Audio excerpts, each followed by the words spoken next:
بسم الله الرحمن الرحيم. Assalamualaikum. Jangan lupa like, comment, and subscribe. Bye.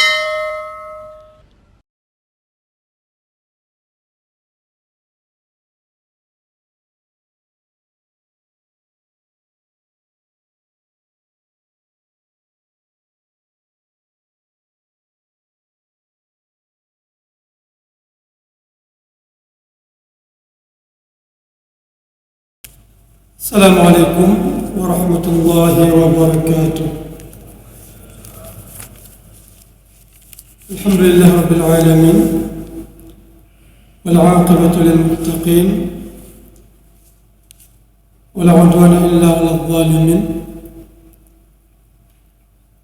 الحمد لله الذي خصنا بخير كتاب أنزل، أكرمنا بخير نبي أرسل، وجعلنا الله بالإسلام خير أمة أخرجت للناس. قال تعالى: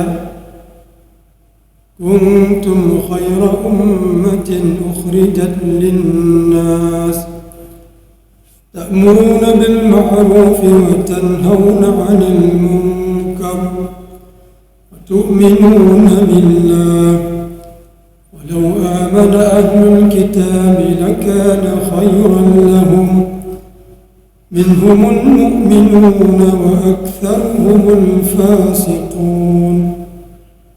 صدق الله العظيم. أشهد أن لا إله إلا الله وحده لا شريك له، أشهد أن محمدا عبده ورسوله وصفيه من خلقه وحبيبه، نشهد أنه قد بلغ الرسالة وأدى الأمانة ونصح للأمة وجاهد في الله حق جهاده حتى أتاه اليقين،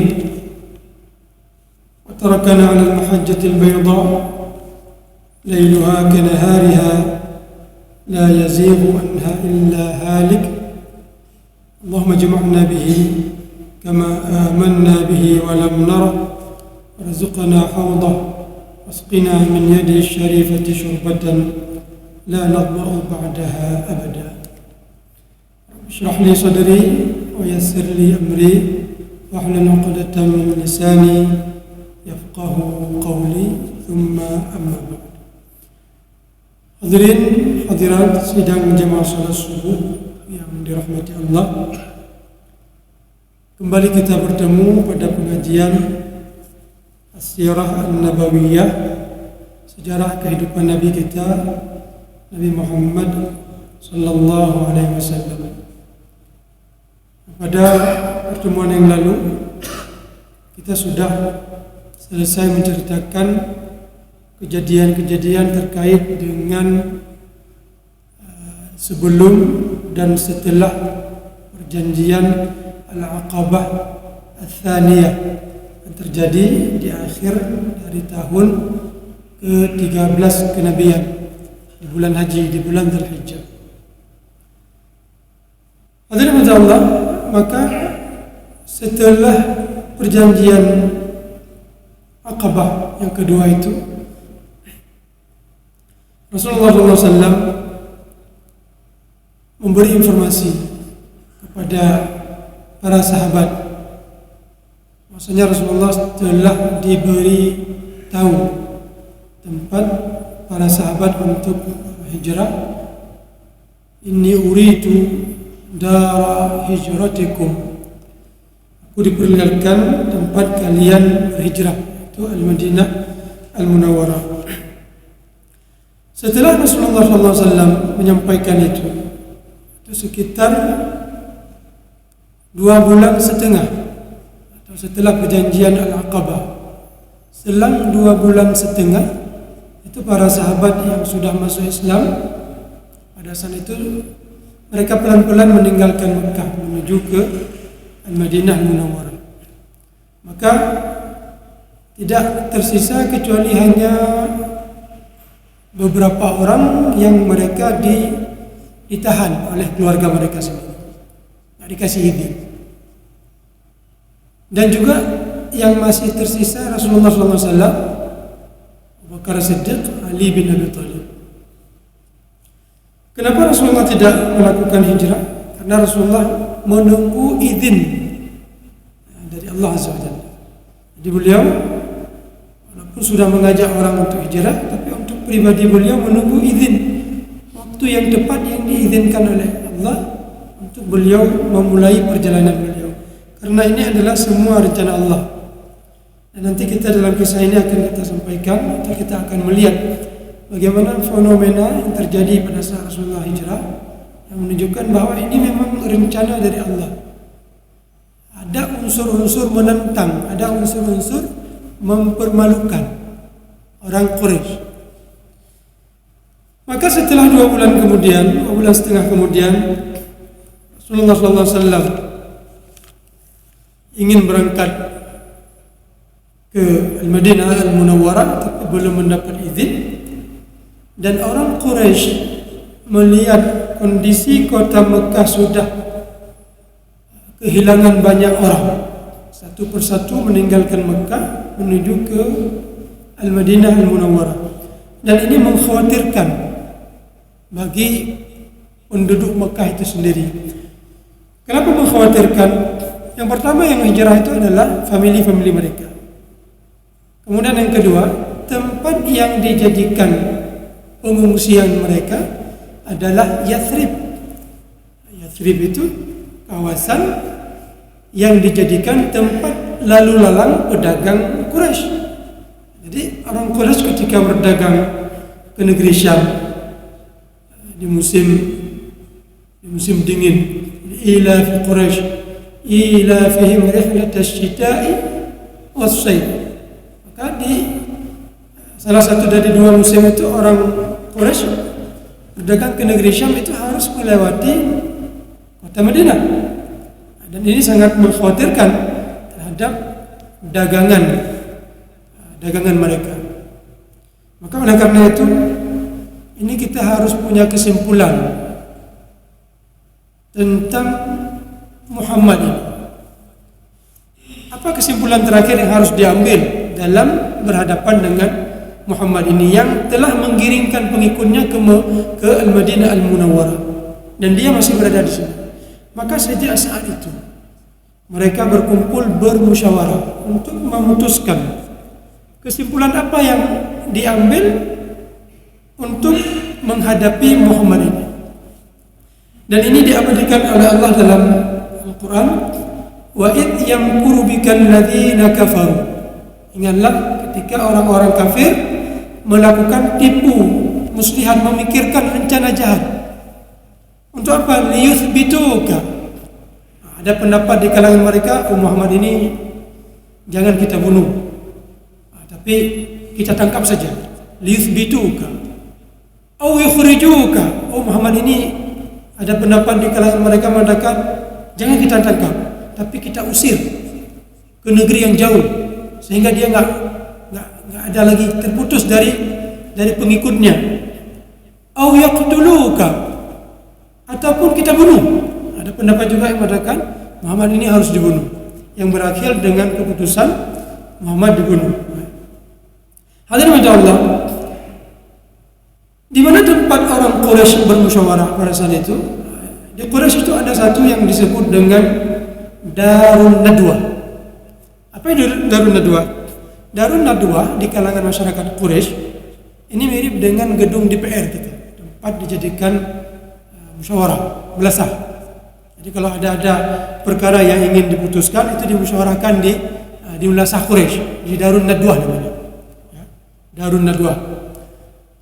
Darun Nadwah ini dikelola dulu oleh kakek Rasulullah SAW, Qusay, Muhammad bin Abdullah bin Hashim bin Muhammad bin Abdullah bin Abdul Muttalib bin Hashim bin Abdul Manaf bin Qusay, kakek Rasulullah yang mendirikan Darun Nadwah ini. Dan Darun Nadwah ini setelah didirikan oleh Qusay, ini selalu dijadikan tempat untuk bermusyawarah. Dan nanti ketika Qusay wafat, Darun Nadwah ini berpindah tangan di bawah penjagaan salah seorang dari anak beliau yang bernama Abdul Dar.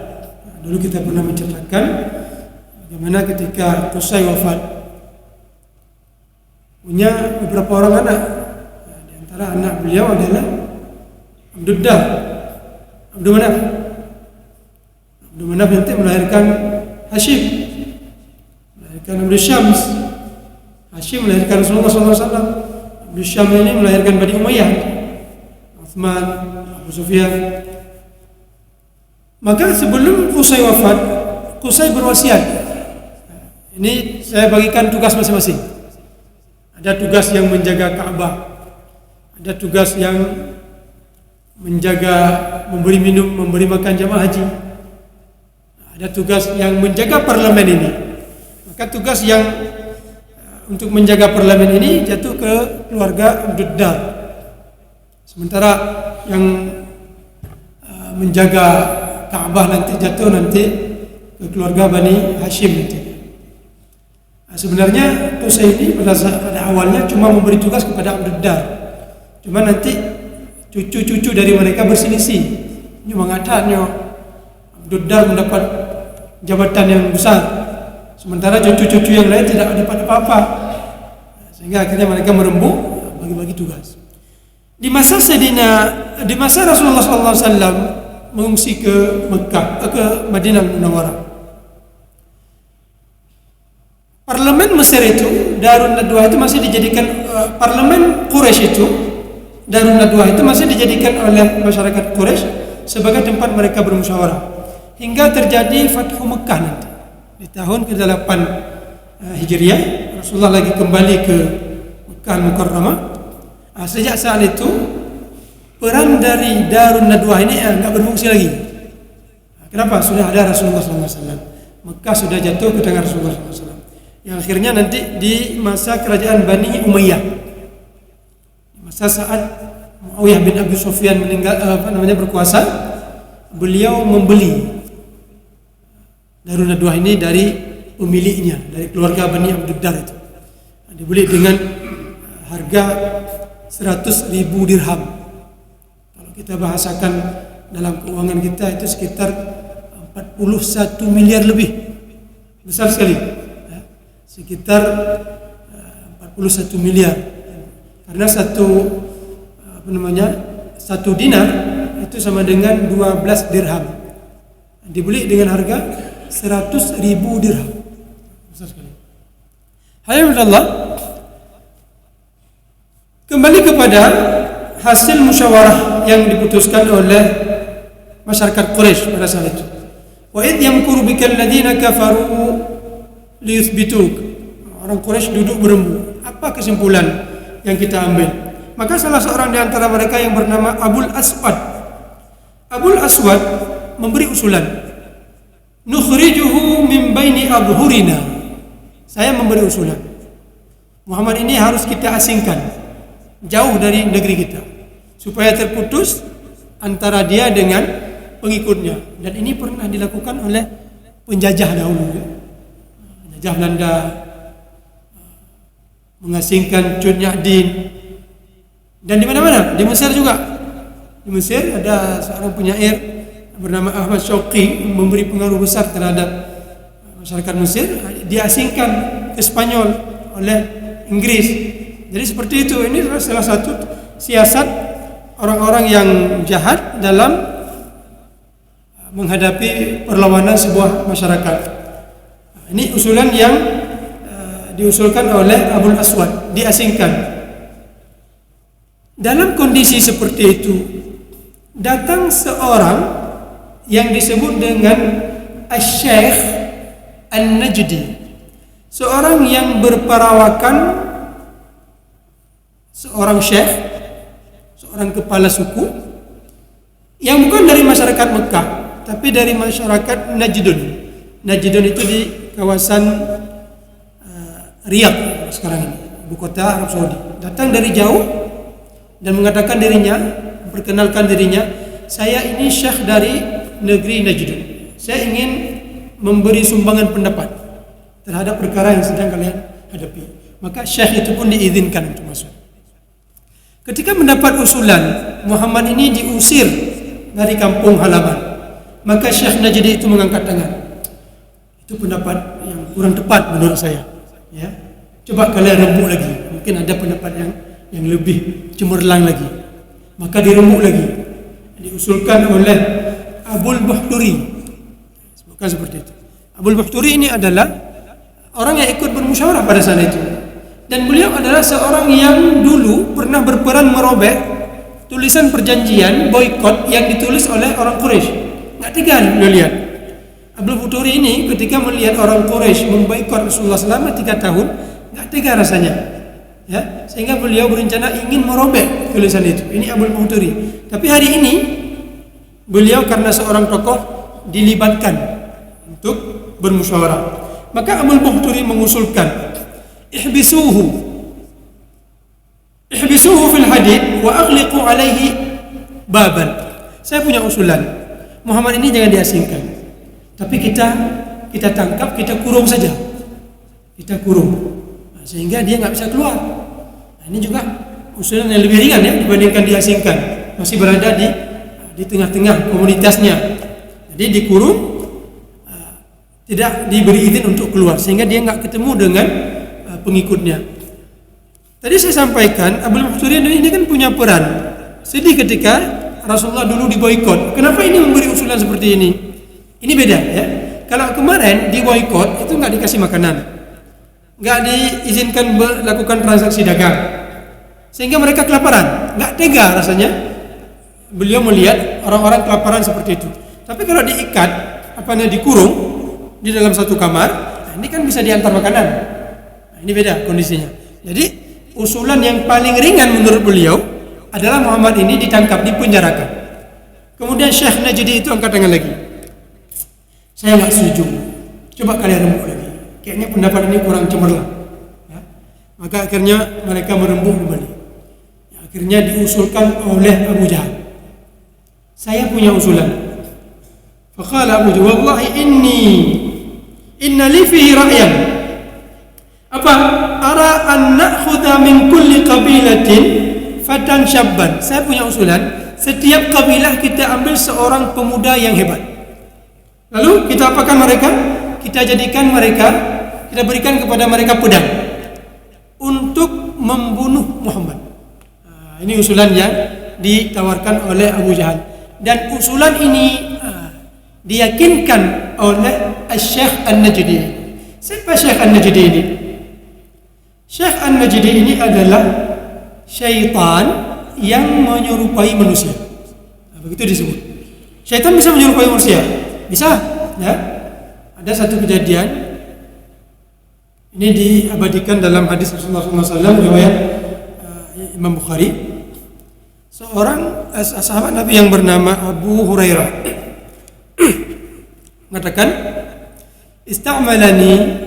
Ini menunjukkan syaitan itu bisa berubah menjadi manusia. Ista'malani Rasulullah SAW ala zakati Ramadan. Rasulullah menjadikan aku petugas untuk menjaga zakat, yaitu zakatul fitri, zakat di bulan Ramadan. Fa'atani atin. Lalu datang satu ketika pada saat aku sedang berada di gudang zakat. Fa'atani atin, datang seorang kepadaku. Dan orang itu sedang memilah-milah makanan dari makanan zakat itu, beras-beras yang terkumpul, gandum-gandum yang terkumpulkan untuk zakat. Kacau, itulah ni ya'bathu yahuthu fit ta'am. Jadi dipilah-pilah makanan sehingga makanan itu menjadi amburadul. Maka oleh Abu Hurairah menangkap orang ini, ya, menangkap, dan beliau mengatakan kepada orang ini, la arfa'annaka ila Rasulillah sallallahu alaihi wasallam. Aku akan membawa dirimu ke Rasulullah sallallahu alaihi wasallam. Kemudian orang ini mengatakan, inni muhtaj, dzu ayal. Maafkan saya perlu makanan. Saya punya anak-anak. Okeylah, hari ini saya maafkan. Malam kedua datang lagi. Keesokan harinya, orang yang sama melakukan pekerjaan yang sama, merusak makanan-makanan yang ada di gudang zakat itu. Kemudian dia tangkap lagi oleh Abu Hurairah. La arfa'annaka ila Rasulullah sallallahu alaihi wasallam. Saya akan bawa dirimu ke Rasulullah sallallahu alaihi wasallam. Kemudian dia minta lagi, maaf saya ini punya anak kecil, saya ini perlu. Okeylah, ini yang kedua kali. Ini yang terakhir saya maafkan. Jangan sampai saya ketemu lagi dengan kau di hari-hari berikutnya, di malam-malam berikutnya. Di malam ketiga datang lagi orang ini. Kemudian dia lakukan dengan tindakan yang sama. Kemudian ditangkap lagi oleh Abu Hurairah.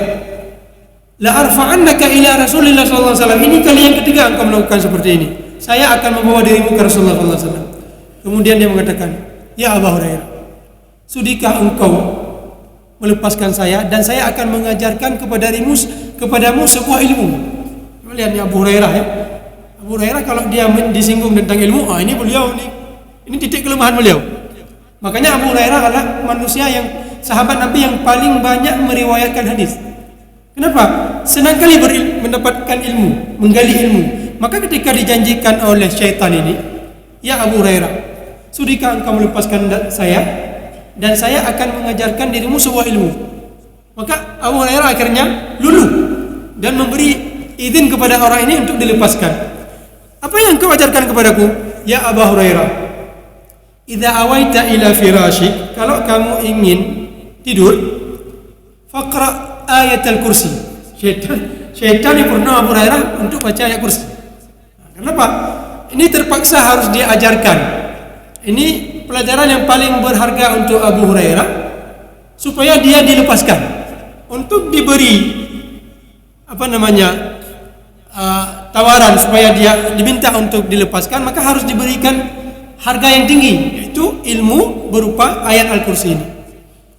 Idza awaita ila al-firash faqra ayat al-kursi. Kemudian diajarkan ayat kursi. Setelah itu ayat kursi itu kalau kamu baca, maka kamu di malam itu tidak diganggu oleh syaitan. Ini siapa yang mengajarkan? Syaitan yang mengajarkan. Abu Hurairah. Kenapa? Karena syaitan itu tahu. Ya. Maka anjuran untuk membaca ayat kursi ini diambil dari hadis ini. Terima kasih.